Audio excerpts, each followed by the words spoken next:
Hi friends, இது எங்கள் ஊர் கருப்புசாமி கோவில் ஆற்காடு. இதுதான் என்ட்ரன்ஸு. நாங்கள் எங்கள் பொண்ணோட 11th பர்த்டேக்கு போனோம். அப்போ எடுத்த வீடியோ தான். ஆற்காடு கருப்புசாமி கோவில். இது அருவா பாருங்கள், எவ்வளோ பெருசாக இருக்குது. ஆமாம், அருவாவே இவ்வளோ பெருசாக இருக்குது. அவரோட பவர் எப்படி இருக்குன்னு பாருங்கள். இவர் தான் கருப்பசாமி, 18 படி கருப்பசாமி. இவர் தான் அந்த கோவில். எப்படி இருக்குது பாருங்கள்.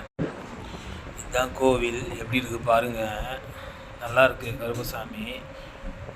18 படிக்கு மேலே காவலாக நிற்கிறவர் கருப்பசாமி. ஐயப்ப பக்தர்களுக்கும் பிடிக்கும். இதுதான் 18 படி.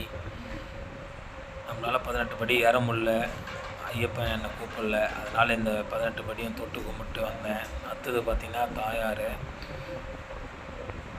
தண்ணி மேலே வீற மாதிரி நல்லாயிருக்கும். அம்மன் நல்லாயிருக்கும். இது நல்லா கோவில் வந்து நல்ல பெரிய கோவில்.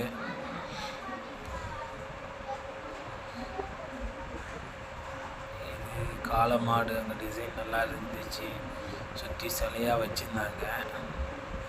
இதெல்லாம் பார்த்தோம், நல்லா ரசித்து நல்லா வந்தோம். இது காலபைரவர் கோவில். உள்ளவே வந்து கோவில் இருக்குது. கோவில் பாருங்கள் எவ்வளோ அருமையாக இருக்குது.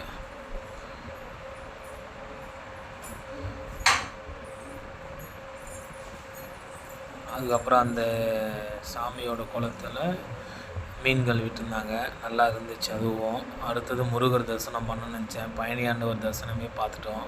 அங்கேயே பழனி ஆண்டவர் நல்லாவே இருந்தார். பழனி ஆண்டவர் முருகருக்கு அரோகரா.